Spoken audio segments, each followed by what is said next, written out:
Hi, everyone, and welcome to Developmental Motor Learning Lecture. Um, I particularly enjoy this subject because motor learning is really, really cool. If you dive into it, I highly suggest you take the course in and of itself. So, motor learning specifically outside of a developmental context. um, Anyone who's interested in learning how we learn to move and control our movements, this is absolute great topic for you. As many of you want to get into physiotherapy or kinesiology, etc., coaching, it's very, very much in line with those interests. So without further ado, we'll get into it. Uh, and again, sorry, before we do, just a brief warning. I'm going to do my absolute best to try to edit out any coughs and stuff. If I don't happen to catch one, I'm sorry if I end up blasting into your headphones or whatever. I'll do my best to edit them all out. Okay. So, uh, what is developmental motor learning specifically? Well, if we take a look at this scene, we see a family gathered around playing Bop It. Now, again, looking at a developmental lens, so people across their lifespan, we all learn to move differently in different capacities at different points in time in our life, right? We can think to Newell's model and how we've been applying it across the lifespan. We have the individual functional components, so who we are as people, the structural part, so like our anatomy and our physiology. And then we have the task, so the bop it in this game in particular here, and the environmental constraints as the structural part of the bop it and our environment, right? So there's lots going on here. And if we've ever played, if you've had the opportunity to play with people across generations in your family, for example, at a family dinner games night or something like that, you'll know if there's any motor related or movement related components to the games.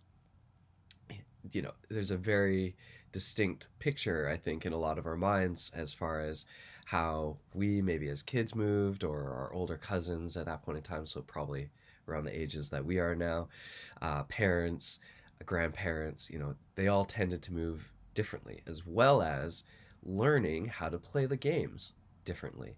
So here we are, developmental motor learning. So how do we learn to move throughout our lifespan?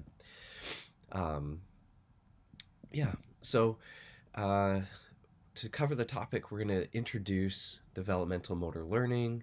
We're going to talk about the theories. There's two in particular we'll focus on, although, again, there's a whole area of research around motor learning that can be applied to developmental contexts. We're going to look at some observations as well as in regards to what motor learning looks like at each different age cohort, and there's some specifics to each that will come up, and we'll address those then. Okay, so first off, introduction to this, we're going to cover some terms. We're also going to go through some anatomy. So to start off with, motor learning, what is it? This is my favorite thing because I actually learned this myself in my undergrad and have not forgotten it, because my instructor, like I'm saying to you now, I'm telling you to learn this. This will show up on your exam, okay? Verbatim. So, what is it? Well, motor learning is a relatively permanent change in motor skill or behavior brought about by practice or experience that cannot be observed and therefore must be measured through a retention test. Okay, and the key and a factor to put it all in perspective here is when we're talking about motor learning, we're talking about learning or these changes in motor behavior that occur over days to weeks. Okay, so a relatively short period of time. A lot of studies that look at motor learning will focus on um, having a short term intervention. Again, up to 6 weeks, 8 weeks maybe, but usually it can be a little bit shorter than that. And it can be a matter of a week from Monday to Friday, two different interventions, and seeing how we adapt or change or learn with our motor skills. Developmental motor learning, on the other hand, is different because it's the changes of motor skill acquisition or adaptation brought about by practice or experience. So that's a really key part to both. However, for developmental motor learning, it's dependent on the mover's point in their lifespan and the longer term period of skill acquisition. So, I'm going to see if I can draw on here. Just give me a sec. Okay, maybe not.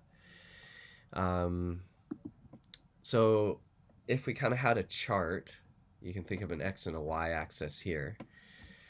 Motor learning over a session to session. This is time on the bottom. And this would be how good you're doing the skill. So the higher up on this kind of mark here, the better you're doing on the skill. The lower down, the not so good. This is the starting point of time. That's the end. So, you practice some trials and you don't do so good, but maybe you get this little arc of learning, on your first session. And you kind of end there. And then you start your second day a little lower, but then you get the little arc kind of a little higher that way. And then the next day that you come back to the trial, a little lower, but you kind of improve over the session trial. But then you get to this point where the following day, you start roughly the same point you ended off, and you finish about the same point. And then the next day, the same thing. And then the next day, the same thing. So what happens is, once you hit that plateau part in your motor learning, you can say that that's a fairly consistent, well-learned skill that later on, if you came back to it in a year, and on your retention tests, you perform that same level, we could say that in a long period or period of time of skill acquisition, that was something that's a relatively permanent change over weeks and months. So not just days and weeks, right? Okay, and that's the difference between motor learning and developmental motor learning. So, as we kind of think about the two and how they relate to one another, a question might come up to you where it's like, okay, well, I'm learning these things day to day, week to week, but then these weeks, build into months, and now I have these months and years worth of things, motor skill acquisition, or this capacity in my motor capacity. But to fully be able to know how I can learn at a certain point in time in my age group, I have to learn a motor behavior. But that's dependent on what stage of life I'm at. And so you can see that motor learning and developmental motor learning are definitely interrelated and dependent on one another, right? So they're not mutually exclusive. I've said this term a couple of times, but just to clarify it and to speak about it a bit more, because we've definitely used the term throughout the course as well already, but let's talk about motor skills. So specifically, just kind of remembering what they are again. They're voluntary, coordinated movement of body segments to work towards this end goal. So a movement or motor goal, right? So how we respond to that, as we've learned in this course, is dependent on quite a few things. You can break it down into our Newell's model, right? The individual, the environment, the task. But equally influential in that mix, within that model as well, are things like sensory and perceptual capacities. So how are we sensing the world, and then how do we take that in and interpret? So that involves a cognitive component as well. That cognitive component also is how do we decide how we want to react in any given situation as far as our motor capacity as well, right? So there's that. And then in and around all of that, whether we're talking about the scenario with the babies crawling over the cliff in that study, or adults trying to perform at high level sport, it all comes down to from that perception, building experience, right? Experience, practice, and ultimately something that's really important we'll see is automation, okay? When we're talking about refined motor skill. So we have a lot of components that influence or participate or contributing to motor skill and building motor skill capacity. So we can take that idea of a motor skill, but maybe you want to ask a question. Okay, so I have motor skills. Well, that's a very broad field. So what do we love doing as humans, and to help us research and study things? Well, we want to categorize them, right? So if we want to be a bit more specific, there's a number of different ways, but the two spectrums that we're going to kind of look at motor skills on for this course is going to be an open or closed motor skill and a gross or fine motor skill. So an open motor skill is easiest to think about in a sport context. So if you look at the photo here, or the picture here, we have this family out playing soccer. Soccer is a great example of an open motor skill. Why? It has a constantly changing and unpredictable environment, right? Players are all over the field, both your team and the other team. Your position on the field typically is always changing, so is the ball. So again, it's hard to have a very controlled environment. In a closed motor skill, or sport, if you will, you're looking at a scenario where the environment and the task and everything is quite controlled and quite confined or predictable. So for example, darts, right? You have a very set distance, a start and stop time that you initiate to do your throw, right? So that's the difference between open and closed skills, and we'll come to see that depending on level of development, that can influence how we learn, or even just motor learning in general as adults, or people across our lifespan, that an open or closed task can make things more or less complicated or complex or more or less difficult, right? Right. Moving forward to gross or fine motor skills. So gross motor skill isn't gross, it's gross as in large, grand, right? So it would be a good analogy is like a full body multi-segment movement, like a kick. So if you kick a ball, that would be a gross motor movement. You got a big wind up, as we know from our FMS when we're talking about like kicking a soccer ball.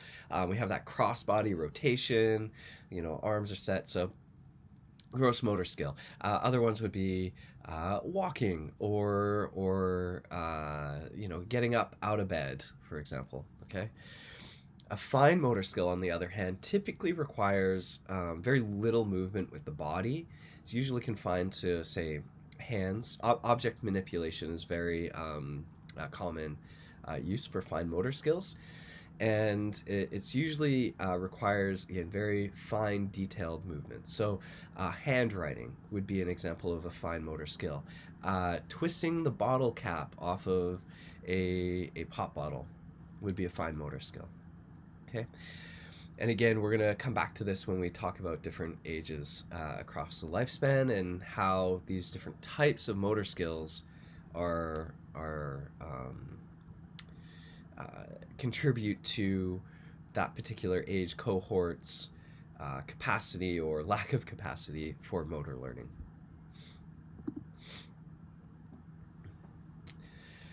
A related topic or term, would be motor ability.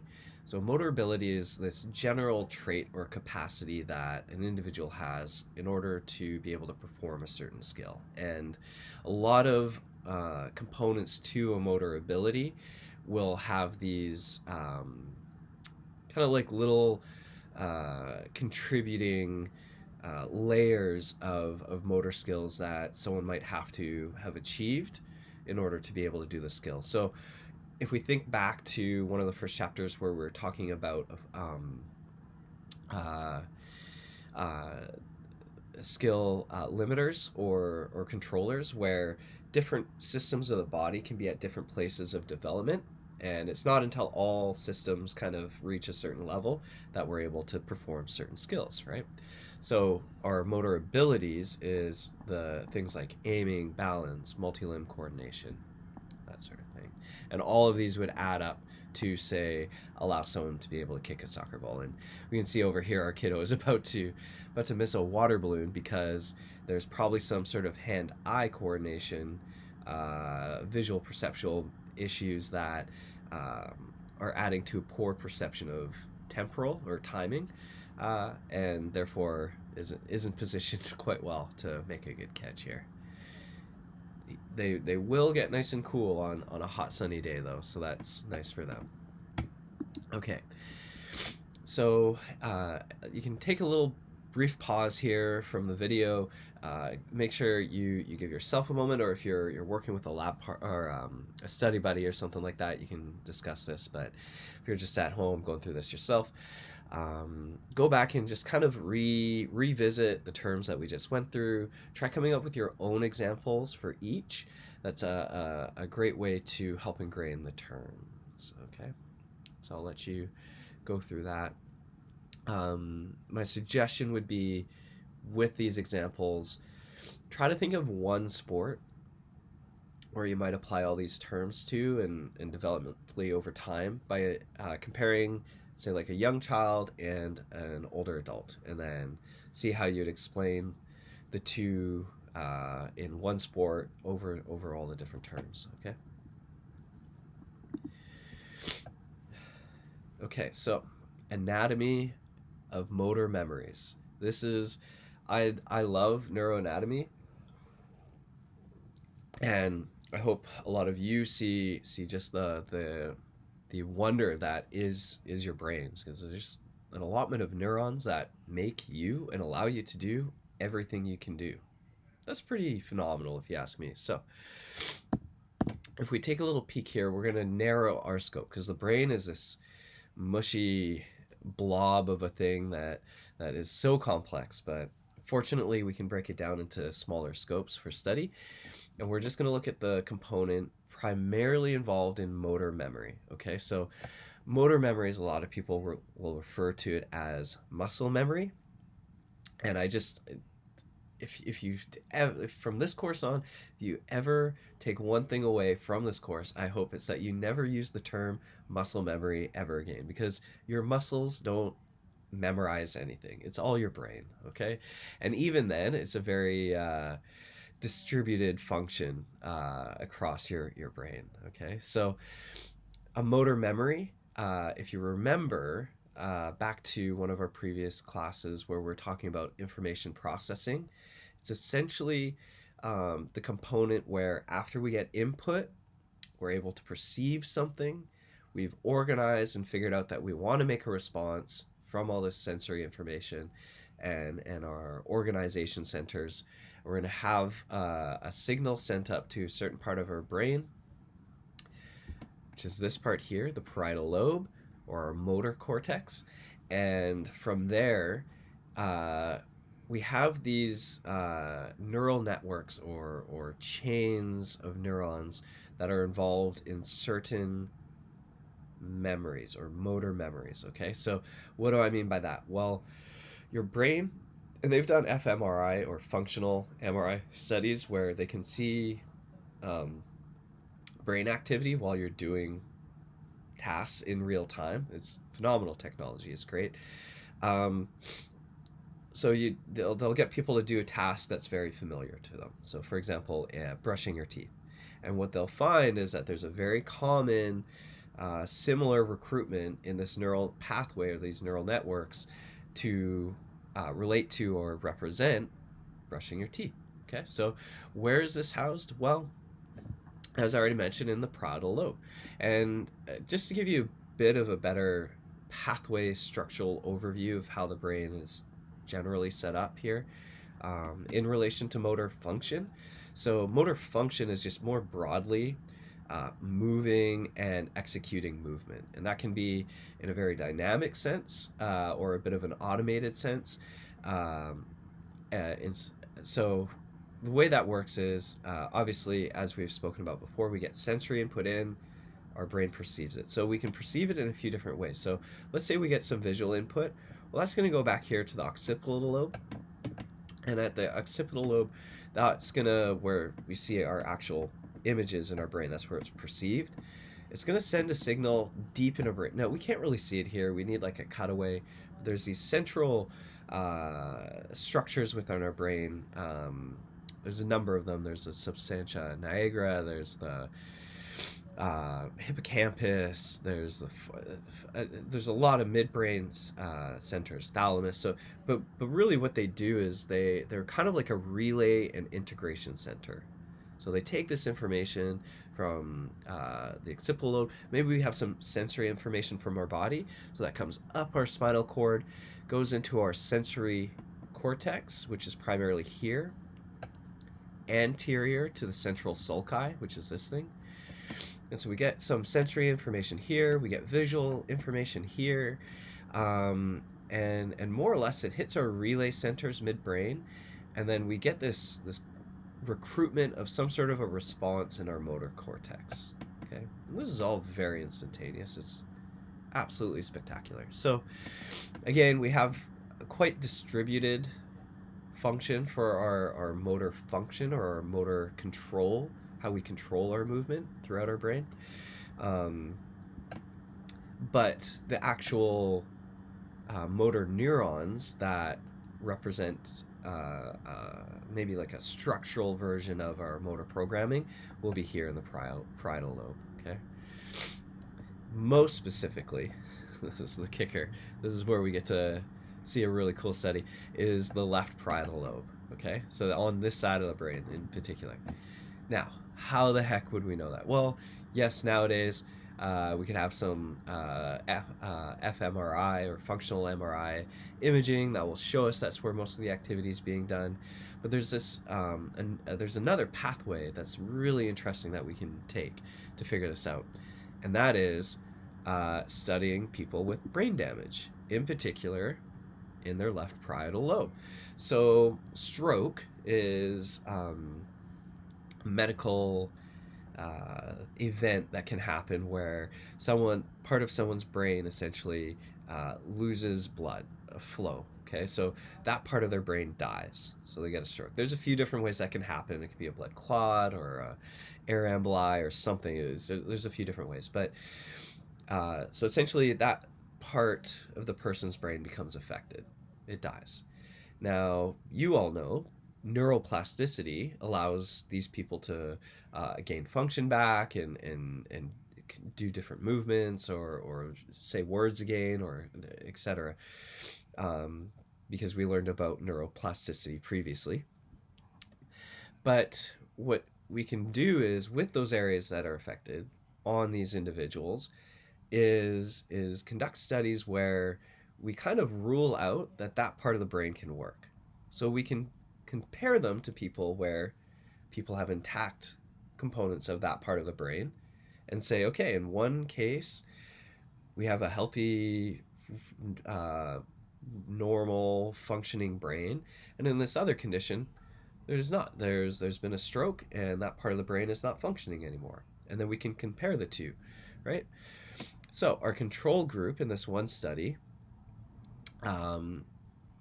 essentially looked at comparing that group in a new, so they're learning a motor function, to people who've had a stroke in their right parietal and their left parietal, right? So these motor cortexes that become affected. And then they're going to compare them all as far as how they perform in learning this motor skill.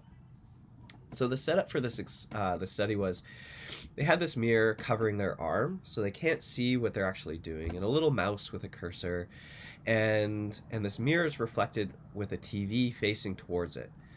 And on the images that they see is they have this little target and a little hand or a cursor where they can see, and they're trying to move the cursor onto the target, okay, and click once they get there. But if you think about it, so first things first, they have a mirror. So now they're having to work backwards relative to how they're moving. On top of that, what happened is the researchers would throw in a condition every once in a while that would flip not just horizontally, but vertically, the way the cursor would move.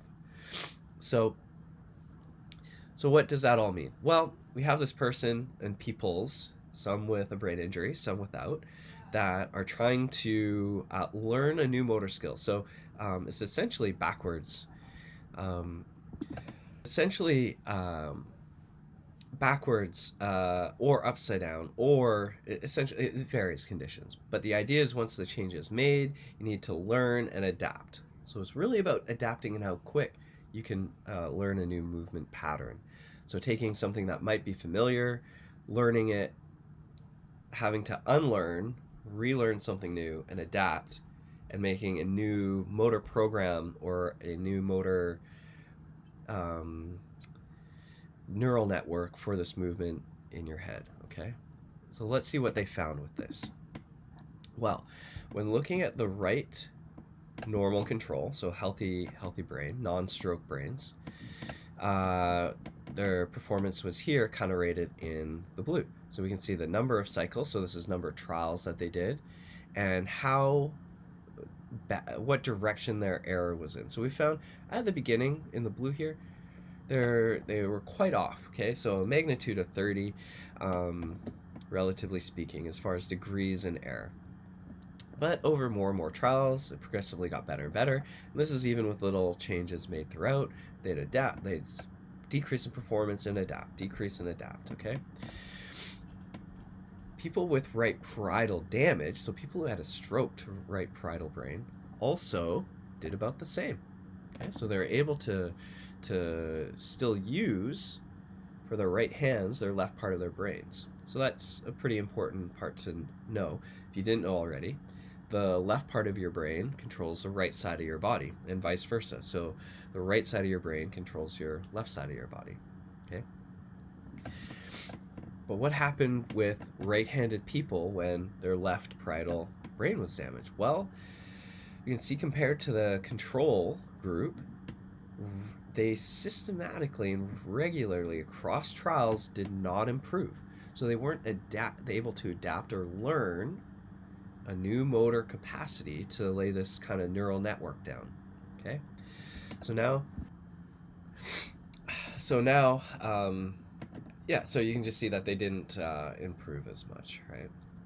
And so we can see, relatively speaking, that the left parietal lobe is very clearly important for motor learning and adapting and building new neural networks to move in familiar or learned ways.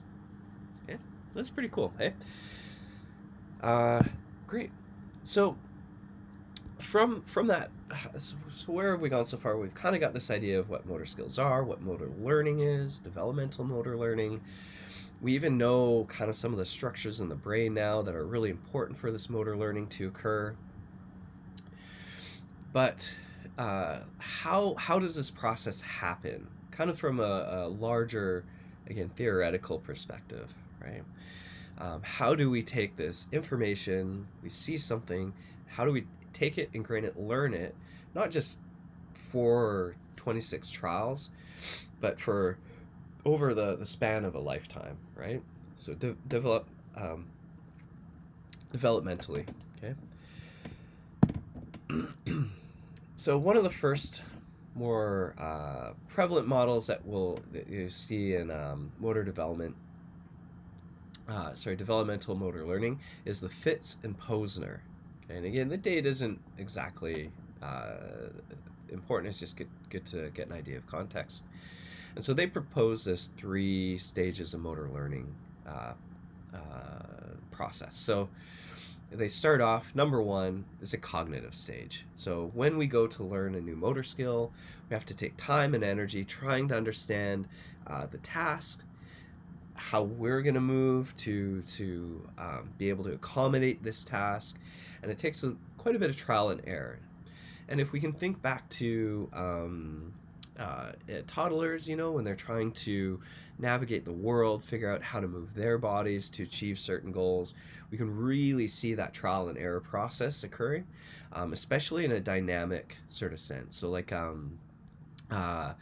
a dynamic systems approach or an ecological approach, right? Which is Newell's model, right? So we have this cognitive stage, really slow, thoughtful, takes time and energy. But then we get to this point where all of a sudden our trial and error fades a little bit, and we start being able to pair these environmental cues with the motor skills that we need, right? So we're starting to be able to comprehend what our perception is of the world and how we can innately respond, right? Perception, action. So again, we're the baby's crawling off the cliff in the study. After a certain amount of trial and error, they get to a point where they start realizing that they need to stop at the edge of the cliff, right? So their motor skills and their perception demand, based off of this environmental cue, allows them to know what to do here. And at this point in time, it takes less mental energy or less cognitive energy to be able to perform this. Let's even use a different example for someone that's a bit older. Let's say a child who is transitioning from playing t-ball to playing like slow pitch. There's a point in time at that associative stage where they start figuring out the timing and motor kind of coordination that they need to have, the motor skills that they need to have in order to hit the ball being pitched to them, rather than just sitting there on a t-ball sort of stand, right? And at that point in time, they don't have to think about it as much, right? Before then, while they're trying to figure this out, they really have to think, they have to concentrate. Okay, what am I looking at the ball? Okay, how do I swing through? What am I supposed to be thinking about here? Is just kind of experimental, right? And then, of course, at some point in time, a lot of us reach, with many of our motor skills, especially activities of daily living, we get to an autonomous stage, right? So there's minimal thought needed, and yeah, for some skills, in particular, say like high performance sport, many of us don't ever reach this stage. Many of us are kind of at this associative stage where we kind of have to think, but we do start pairing some environmental cues to motor skills, right, and our perception. So a good example here will be when people start getting really, really proficient at a motor skill. Really elite athletes who enter something called a flow state, where you don't even think, you just perform your motor skill and do so at a very high caliber, right? Okay. Good, so that's Fitz and Posener. So cognitive, associative, and then autonomous, right? And again, when we're talking about high performance sport, autonomous is the way to go. You don't have to constantly think, let's say, in a soccer match at a world level, of what to do in certain scenarios and reactions. You just do. I think one of my favorite examples here for reaching an autonomous stage is Wayne Gretzky. And I also feel this is one of the reasons why really proficient, let's say, sports stars are terrible coaches, typically. And the number one reason for this is they have automated so much of what they do, typically from a rather early stage in their life, that they've never really had to spend a lot of time figuring out how to get from a cognitive to an associative stage, or more importantly, how to get from an associated to autonomous stage, right? Wayne Gretzky's notoriously had said that he just had this feeling that he'd seen certain plays where players were in certain positions on the ice, and he would just not even recognize, but just autonomously recognize that had happened before and knew what to do in those scenarios. So that's next level, right? And so once you get to that level of autonomization, when Wayne Gretzky came back and started coaching for the Phoenix Coyotes, how do you explain that? How do you explain to just know that when there's two defenders in front of the net and you got a player behind the net, that you just need to make space and pass the puck? It's really challenging. So yeah, that's just another high level example of autonomous stage of motor learning. Okay. Yeah. Okay. So another perspective or theory that can be applied through developmental motor learning is by Bernstein. And this was around the same time as Fitz and Posener, but what we'll notice here is he takes kind of like a slightly different stance, right? So Bernstein's here. Their perspective is not so much the cognitive processing, but more so the qualitative perspective of what happens in a motor skill. So then the first stage here is freezing, okay? And then, again, if we look at something like a throw here, we can see that our learner here early in their developmental capacity of a throw looks like same hand, same foot. So what is that? Stage 2, right? They tend to lock up a lot of their body components, right? So they're really just kind of throwing with their arm, a little bit of a step. So freezing. Stage 1 is freezing. They freeze up their joints. They limit how much they have to move, and inherently they can focus or just think about what they're doing with a smaller degree of freedom, okay? So just to mention degrees of freedom more specifically, when we're talking about degrees of freedom, we're talking about range of motion, okay? And collectively, how many degrees of freedom or degrees of range of motion people use or recruit while performing motor skills, okay? So again, freezing limits how many degrees of freedom you have throughout your whole body. It's for multi-segment skill like throwing. Releasing is when you start to let go or release some of those degrees of freedom to be able to perform the skill to a more proficient or essential level, right? So you kind of have these critical features that you're now performing. So you can see a bit bigger of a step, a bigger set back with the arm. So you're increasing the degrees of freedom or range of motion that's being utilized to perform a motor skill. And then third stage, last but not least, we have exploiting degrees of freedom. So in this case, what's happening is not only are you completing the motor skill to an acceptable level, but you're figuring out how to maximize your motor skill capacity here. So here, again, you reorganize the degrees of freedom in timing as well as space, and you notice that we have a huge windup, we have a hop, we have a big stride, we have the hand maximally, externally rotating before following through and throwing, right? So again, trying to maximize efficiency and effectiveness of whatever motor skill you've done. Okay. And so at this point in time, again, take a little minute, pause, work with your study buddy, whatever, to go back and try to explain and make sense using your favorite sport between the two activities and which one you like better. Both have its merits, and potentially, depending on whatever developmental stage or sport you're looking at, one might make more sense than the other, but try to think of over the entire lifespan, which one do you think makes more sense? Okay, take a little time, go back, try 2 or 3 different examples maybe with each and see what fits best. Okay. Assuming you've done that, taking that pause, we'll press forward here.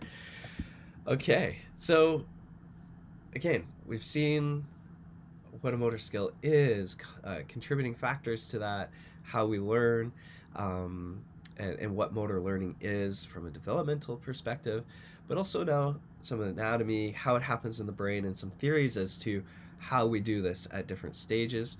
So we got a little bit of background as far as motor learning in a developmental context, how it happens, where it happens, what it is.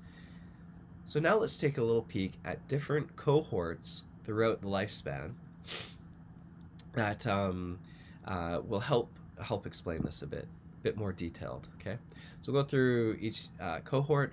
We're going to look at an example study that's looked at a couple of different things to do with motor learning over the lifespan, and we'll look at some more detailed information in specific cases after. Okay, general traits. Here are. There's a lot here. I'll speak it. You can come back and refer to the notes as you need to. So, young children. Okay, we'll talk about infants and toddlers in particular next class, and what that kind of looks like as far as motor development and motor learning.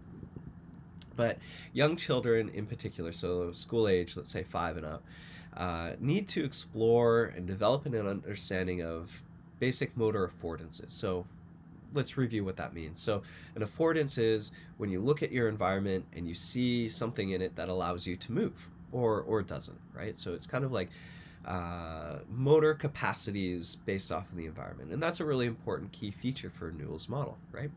So and again, if you recall, young children, in order to perceive what they can and cannot do, you need lots of practice. You need lots of trials and errors, right?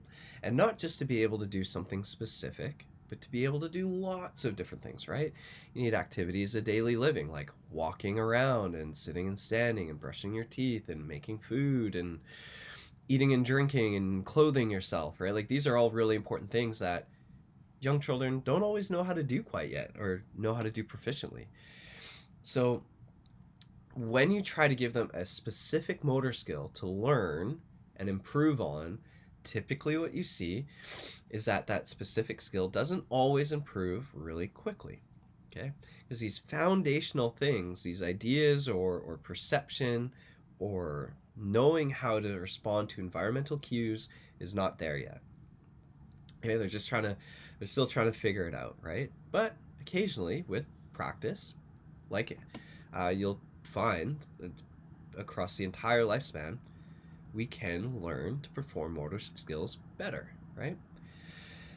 So with perception action, in particular, if we're thinking back to that and how young children adapt, right?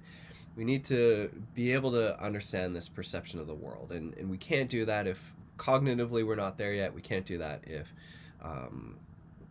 our experiences or trial and errors aren't there to allow us to interact with the world at a greater whole, okay? So again, motor learning can happen. It's just more challenging because we don't have foundations in, let's say, fundamental movement patterns or these motor abilities to be able to apply to a larger context yet. We still need to explore that, right?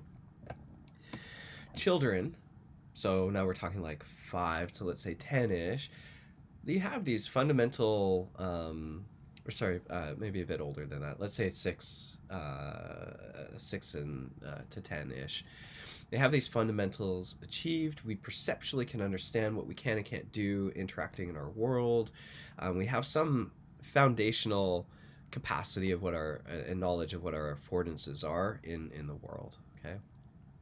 So based off of that and the point in time that we are within our lives, as far as our neurological capacity, we have a very high neuroplasticity capacity at that point in time. If you remember, we still have almost too many neural connections, and we're trying to prune and establish motor pathways that are good and that we want to keep. So during that time, our motor learning is said typically peaking around somewhere between 10 and 15 to be at our highest capacity. Okay, so our motor learning capacity typically is thought to and somewhat supported to be great during that time. Now, there's some evidence to show that there's no real peak time within motor learning at that developmental stage, but usually it's for instances of, say, like dart throwing with a non-dominant hand. And in those cases, everyone across all age cohorts tend to perform relatively similar. But the argument against that is it's done with a non-dominant hand. If you were to talk about motor proficiency and motor learning to a greater context, as we'll see, there does seem to be this window that's quote unquote a golden age for motor learning, and that's again about 10 to 15 years old. Okay, so we have this great motor plasticity capacity.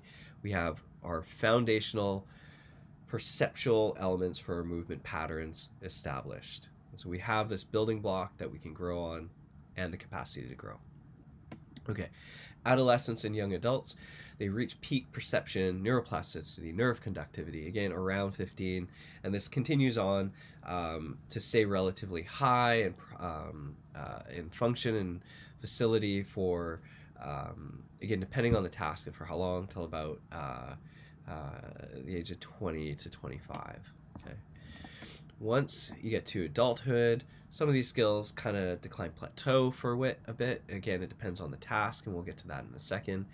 And then, naturally, older adults, as we can maybe imagine, they tend to have poor motor performance. So a lot of us, when we picture older adults, we think slower, less coordination, less balance, etc., which is correct. So the performance capacity of motor skills typically is a little bit lower on those parameters. But when you look at motor learning, so the capacity to learn a new skill, it's actually somewhat well held. That capacity to learn something new while old is relatively established. And once you've learned that certain skill to a certain proficiency, you can actually do so quite comparably to other adults. And we'll take a little bit closer detail in a moment about that. However, all that being said, there is certain things such as a slight decrease in neuroplasticity capacity, nerve conduction speed decreases, sensory input decreases as a result, and our cognitive function tends to decrease as well at a certain point as far as our working memory capacity. So what that does in turn is when we come across motor tasks that increase in task structure or complexity or the difficulty level of these tasks increase, or the familiarity of the motor task decreases, then we'll see a decrease in performance as well as learning. Okay, so just to re-say that a little bit more simply, the more complex and challenging things get, performance and learning decreases for older adults. That being said, if it's a simple, more straightforward task, older adults can perform well and learn it well comparably to adults. Okay.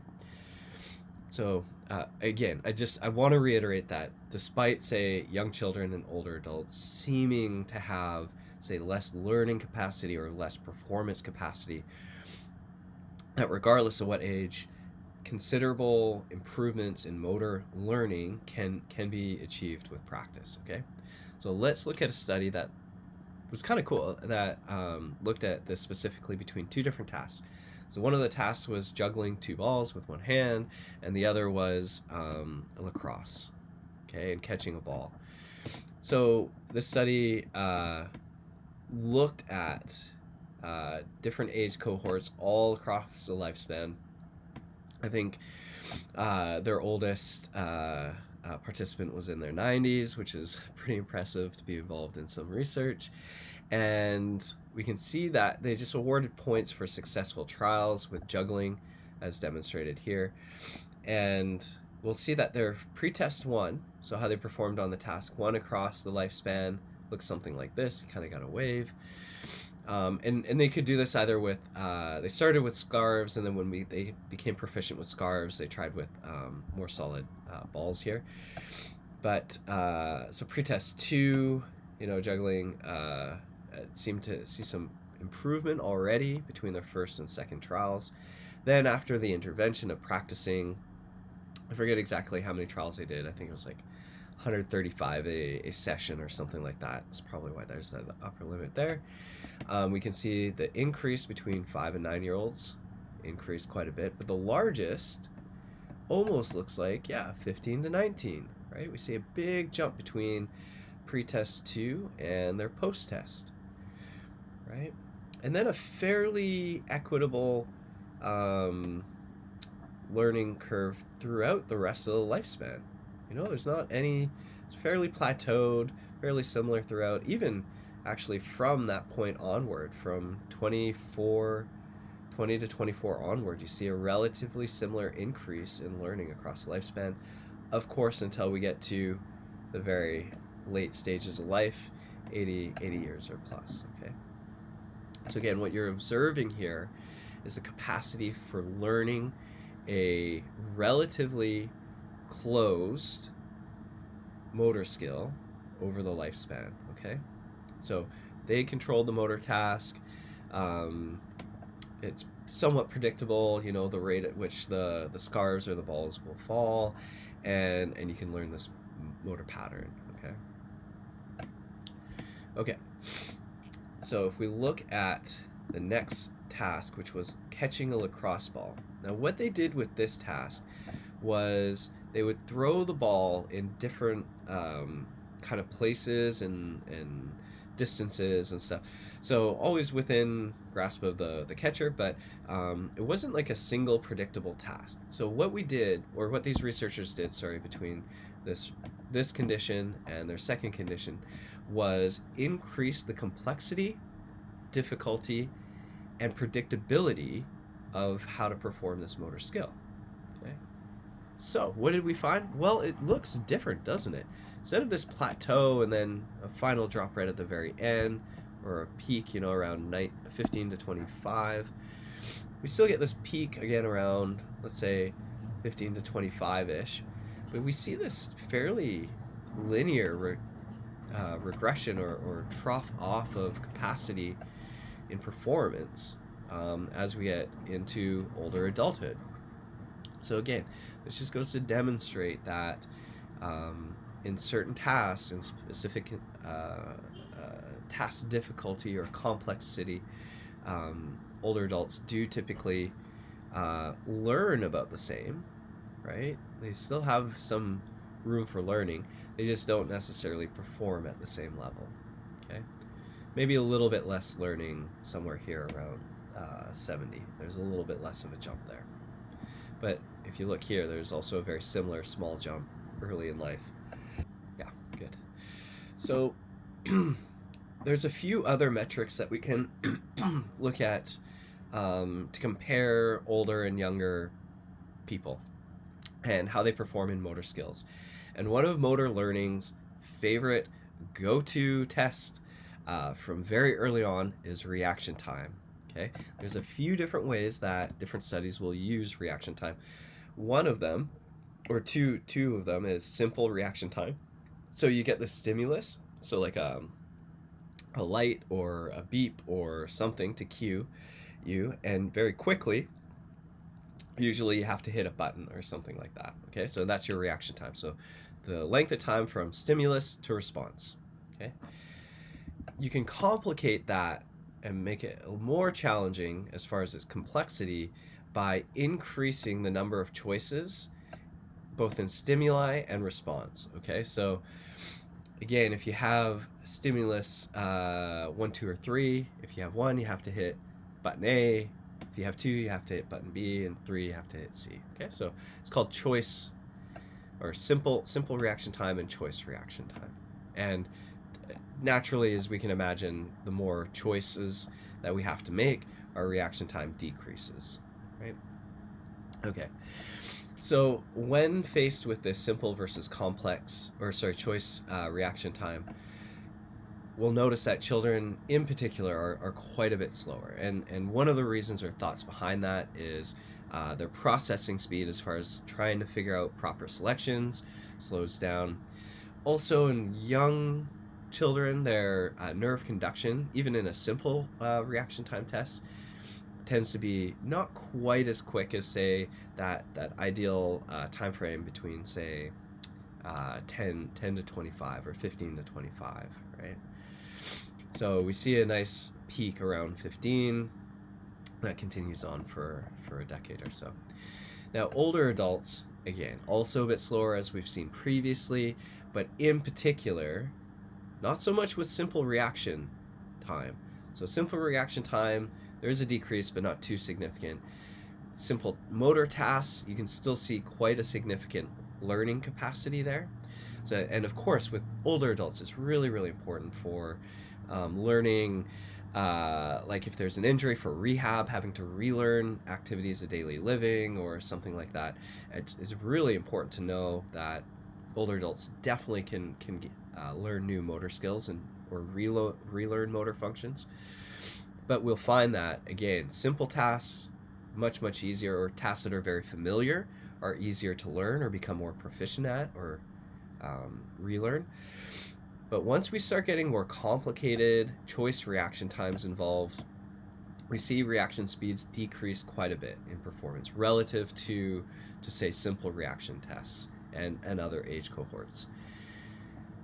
The caveat to this, though, which is really cool. So we see this decrease in reaction time as things get more complicated. Sure, that makes sense. But there's some X factors, if you will, in here. One of them is IQ. So reaction time, both simple and complex, is inversely related for older adults based off of IQ. So the higher the IQ, the lower the reaction time. You want a lower reaction time, that means you're faster.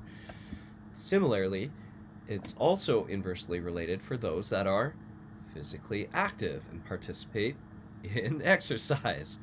Hey, what a great thing for us as future healthcare professionals in the movement field to know and encourage in our clients and patients, right? So if we look at a graph here from a study that illustrates this, we see control groups for older adults, and their cognitive reaction time tasks can be quite low. Those that exercise significantly higher. Those that exercise both aerobically and strength did the best, and aerobic training only did quite well. So this is combined between these two data points, and just is like is combined. So okay, children, older adults, perfect. Okay, so now that we've seen this, we get this really good sense that a trend between younger and older adults, they're all kind of learning. The very young and the very old tend to not be able to learn quite well or perform as well, but throughout the middle, generally speaking, there's this trend where the capacity to learn over our lifespan a new motor skill is actually quite robust and quite good. But what if we did want to practice? What if we have this group of individuals, children or older adults, and we want to help them learn? Well, learning is different at different points in time in our life, right? So how might that look? Well, if we're going to look at just a few different points as far as setting up structure for learning and practice, we can see that for younger or newer learners, if we want to see relatively quick and immediate improvements in a motor skill, we want to do something called blocked practice. So here's an example of blocked practice. So if we're talking about different throwing distance, middle, near, and far, we're going to have like a cone set up near, middle, far, and we're repetitively, for 9 trials, going to get them to throw close. Then 9 trials, middle, and then 9 trials, far. And we'll see that they'll improve fairly quickly. Now, the one thing that should be noted is that this doesn't translate very well to games or different new novel scenarios, right? So only those 3 points, get really good at that. But this is a really good tool, an important thing to use to, again, just try to get a certain motor skill up to a certain level of proficiency, maybe before you start in a game context, okay? So retention over the long term for more complex skills is a little, is not as poor as well, okay? Now we have this other structure format you might have already glanced at, where each of these 9 trials over the 3 sets is randomized. So, you as a coach or teacher or someone would call out a different distance every time, and the person would have to react accordingly, right? Now, this is really, really good for adult learners who already have a certain level of proficiency and typically need to implement these motor skills within, say, like a larger life situation, so more variety of activities of daily living, or in a sport context. that's probably most applicable. You can just picture in a sporting context, that these individuals that are probably at a higher level of proficiency of motor skill capacity need to be able to perform under a wide variety of conditions. So again, randomized control or randomized practice trials, much better suited. And why? It's just more specific to how they actually apply the skill. Okay, so transferability is really good with randomized practice. Okay, so we've kind of covered. Okay, block practice is really good for kiddos and young or new learners to a certain motor skill, but it's not very transferable to a game. So and so the other point too is that the retention, so like on retest, isn't necessarily that great for a variety of skills and scenarios for this motor skill method, practice format for learning a motor skill. So what can be done? How can we help? Like if you're a gym teacher or someone working with kids as a coach, how can we help them out? How can we get this transferability and learning a motor skill? Well, the most research, and you might recognize that name from somewhere, is supported by discovery-based learning, okay, but applied to motor skills. So this can be done cognitively as well, so like in a classroom, but as far as motor skills, this is highly suggested. And if you think back to FMS, this came up during FMS, right? At least 2 activities within your lesson plan typically needed to be exploratory in nature, right? So discovery based. So the idea behind this typically, and it depends on the age of the children, but you more or less want them to self-lead themselves within a game, set up their own rules and confines or constraints of the drill, change the variables, and learn from that as they go. Now, as an instructor or coach in this setting, you need to really guide or provide scaffolding and parameters in which this can be done, right? And again, the younger the children, the more guidance you need to give versus older, where they can start sorting out things for themselves. For example, like a study done on 10 to 14-year-olds came up with their own version of basketball by changing the size of the court that they could play in. And so that allowed them to figure out and adapt and understand perceptually that the boundaries in which you play the game is really important. It changes both the flow of the gameplay based off of how many players you have on the court, how hard it is or how easy it is to defend or score points. So that's one example, right? And so each time they kind of make this little discovery, like, oh, if we use the whole court with 3 players, it's really easy to just run away and not be able to get checked very well, And so they made it way too small. But before they did that, you had to debrief, you had to chat about it. Okay, so